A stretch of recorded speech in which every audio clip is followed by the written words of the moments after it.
Okay, let us continue the third part of today's class.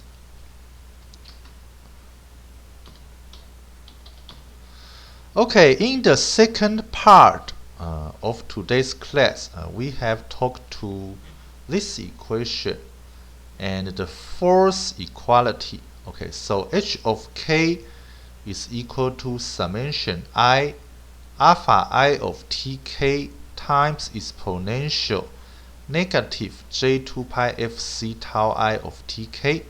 Okay, so let us go back to here. Okay, the first equality in equation 4.56, that h of k is a sum of random complex phasors that have random amplitudes and random phase angles.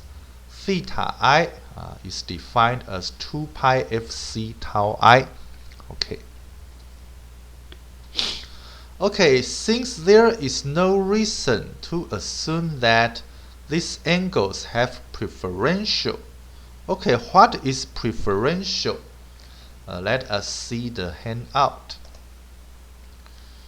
Okay, let us see here.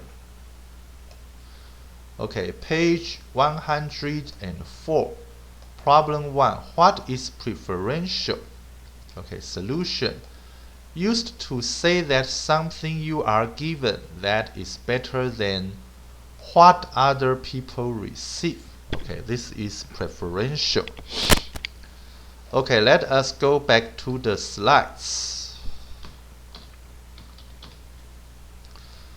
Okay, preferential values. We can assume that the phase is uniformly distributed. Okay, hence h of k is a sum of IID circularly symmetric complex random variables. Okay, what is circularly symmetric? Let us see the handout.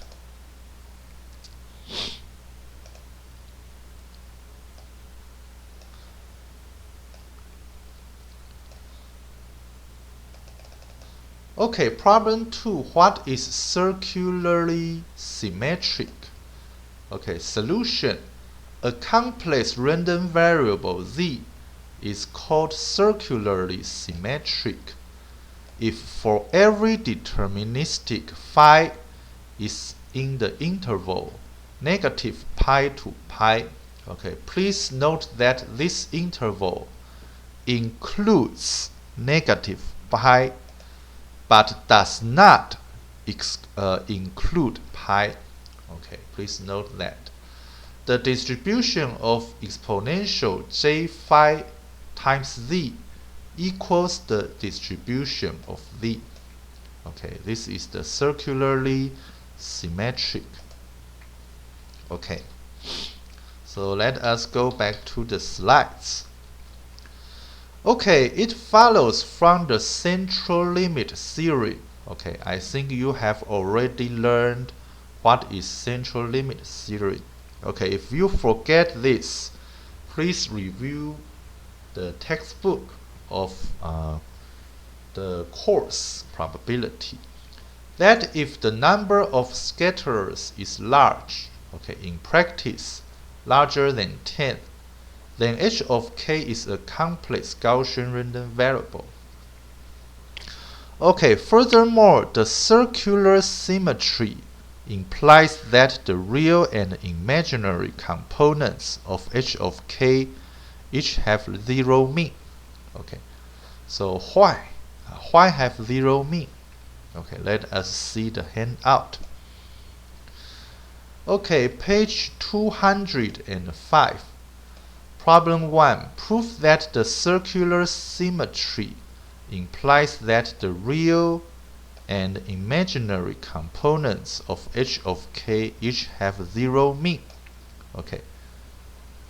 Solution. Please see the blackboard. Okay, so let us see the blackboard. Okay, so let me save this first. Okay, let me save. Okay, this is chapter Okay, chapter 4 and page. Okay, I forget the page. Let me check it.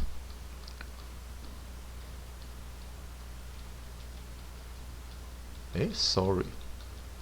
It should be okay. This page, page 200.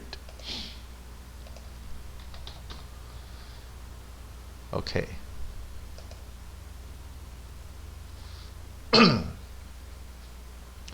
Okay, so let me open a new Microsoft Word document as a blackboard. Okay. So we now are talking about chapter 4. Wait me a minute. Okay, let me find my handwritten handouts. Okay, so now we are talking about chapter 4. Okay, page 105. Oops. Okay, and problem 1. Okay, so this should be bold. Okay.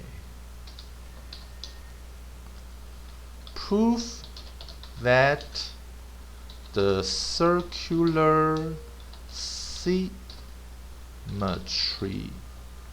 implies the real and imaginary components of h of k. K. Okay, each have 0 mean. Okay, good. Solution.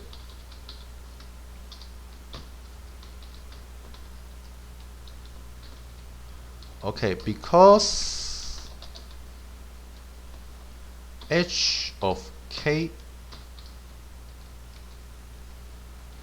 is a circularly symmetric complex random variable.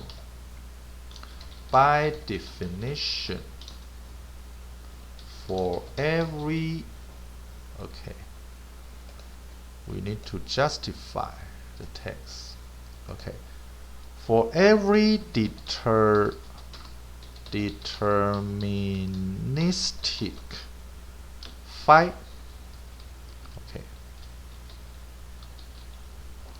Okay, in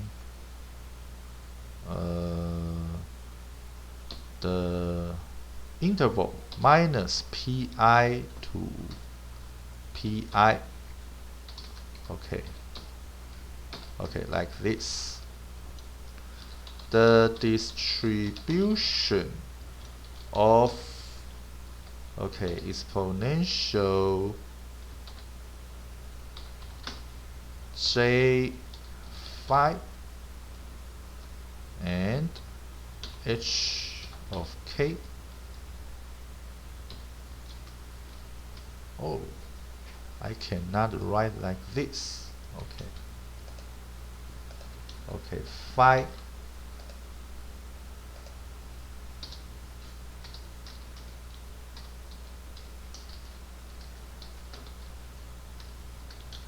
Okay, j phi.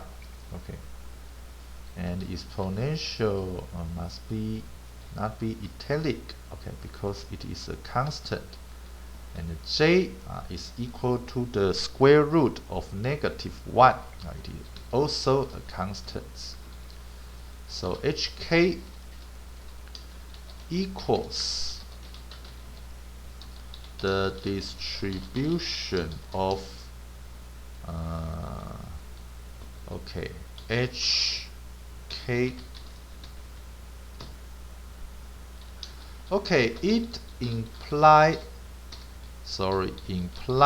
that exponential. Okay, let me copy this. Okay, let me let phi is equal to negative pi. Okay. Oh, okay, so it should be pi. Okay, like this. And h of k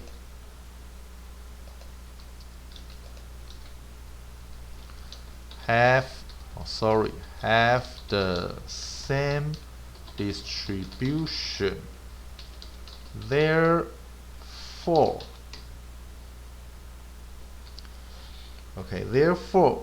let us see the expectation. Okay, expectation of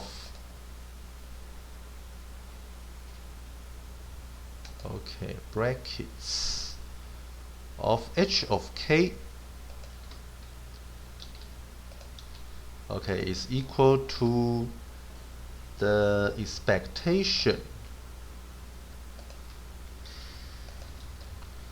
of exponential negative j times pi times h of k. Okay, and this is equal to the expectation of negative h of k. Okay, and this is equal to negative expectation of h of k.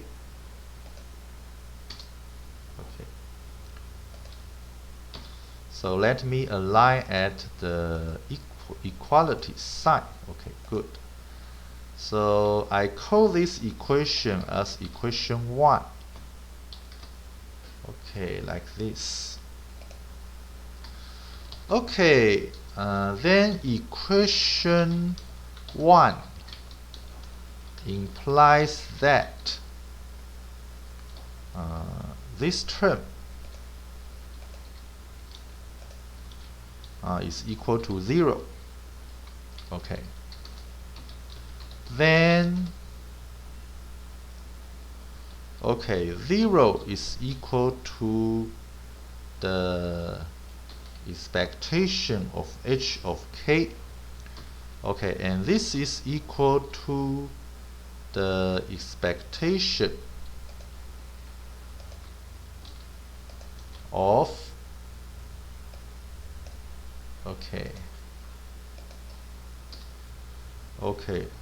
real part.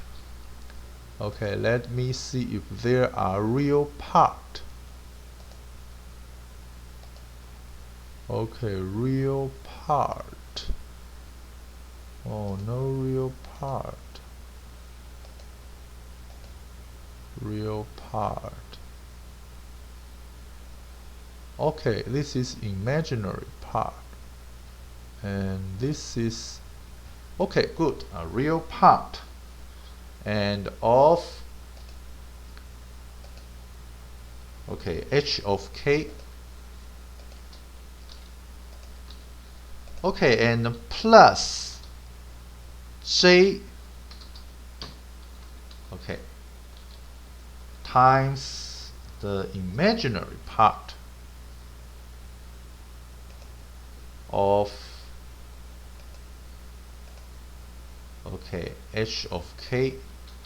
Like this.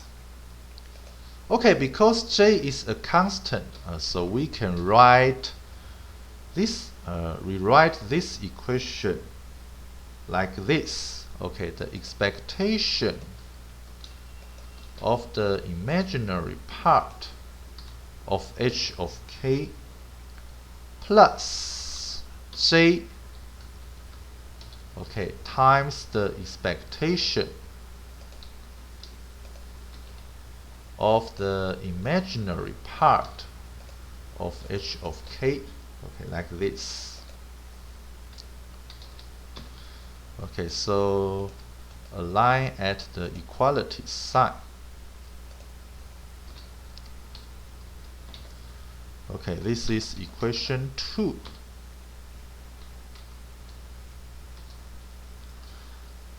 Where oh sorry, where R of h of k, okay, W should be small case, okay, and imaginary part, okay, I of h of k are real and imaginary components of h of k,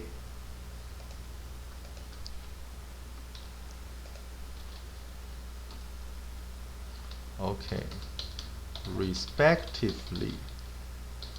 Equation 2 implies that, okay, because this is equal to 0, okay, so the imaginary part and the expectation of the real part of h of k is equal to 0, and the expectation of the imaginary part of h of k is also equal to 0.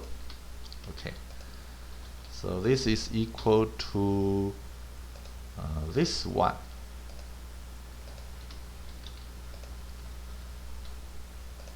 Okay, and this is equal to 0.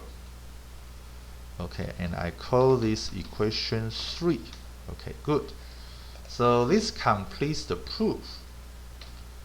Okay, so let me insert a black square.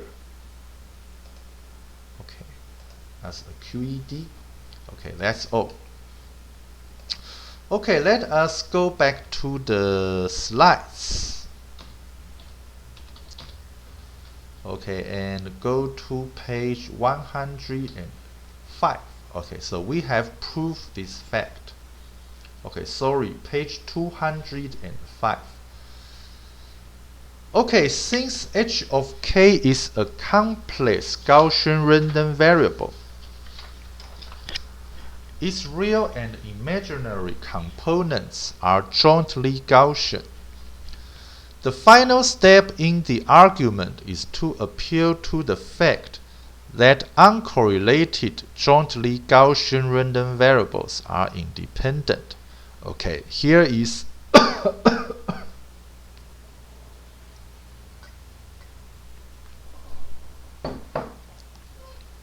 okay, excuse me. Here is the footnote 1. Okay, footnote 1. It is sometimes incorrectly stated without qualification. Okay, let us see what is the meaning of qualification.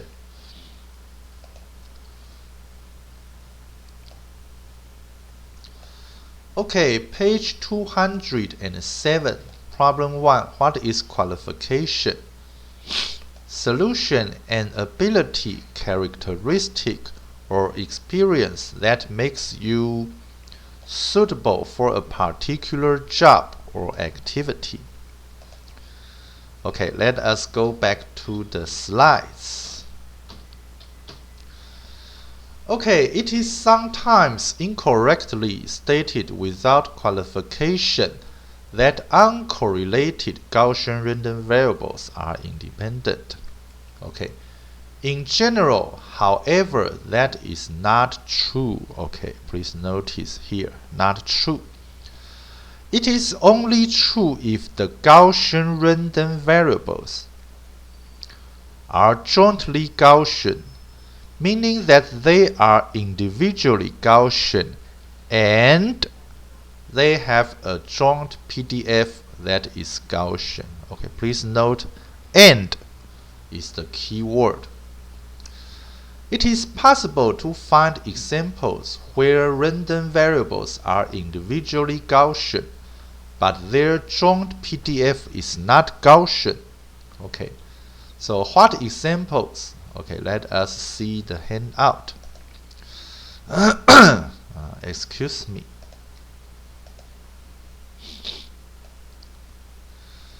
Okay, page 208, problem 1. Find an example where random variables are individually Gaussian, but their joint PDF is not Gaussian. Okay. Solution: this problem is left as an exercise for you. Okay.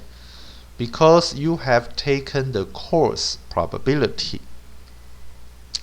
So you should be able to solve this problem. Okay. So let us go back to the slides. Okay, this is why we have gone to the trouble of arguing that x and y have a 2D, okay, that is two-dimensional Gaussian PDF. That is, that they are jointly Gaussian. Okay. Okay, therefore, if we can show that the two terms in the rectangular brackets above, okay, let us see the two terms. Okay, this term and this term. Okay. So let us go back to here. Okay. Are uncorrelated. It follows that the absolute value of h of k is the square root of the sum of the squares of two independent zero-mean Gaussian random variables. Okay, what does this sentence mean? Okay, it means that the absolute value of h of k is equal to the square root of x squared plus y squared, where x is this term and y is equal to this term. Okay. Excuse me. Okay, which is the definition of Rayleigh random variables? Since it is possible to show that the two terms in brackets, okay, let us see the two terms in the brackets. Okay, this is the first term and this is the second term. Okay.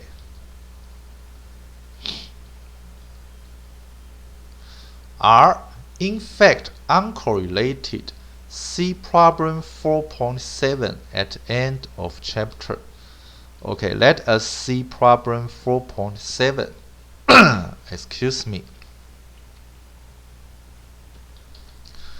Okay, the correlation between two random variables x and y is defined as follows.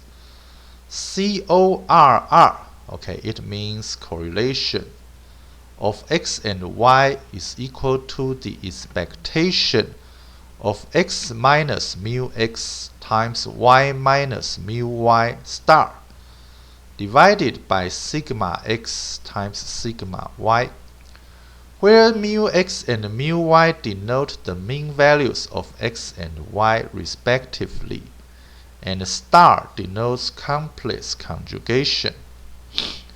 Okay, use this definition to prove that the two bracketed terms in equation 4.56 are uncorrelated, and hence that they are independent Gaussian random variables. Okay, let us see equation 4.56. Okay, again, this term and this term. Okay. So let us go back to, here. Okay, see problem 4.7 at the end of chapter. We conclude that h of k is Rayleigh. It is possible to express f of the absolute value of h of k of x in terms of the transmission gain or attenuation of the channel. To do this, we start by noting that the square of the absolute value of h of k is equal to x squared plus y squared. Okay, since we have argued that the means of x and y are 0, okay, just as we proved on the blackboard. It follows. Okay, it is 25 minutes. Okay, see you next time. Goodbye.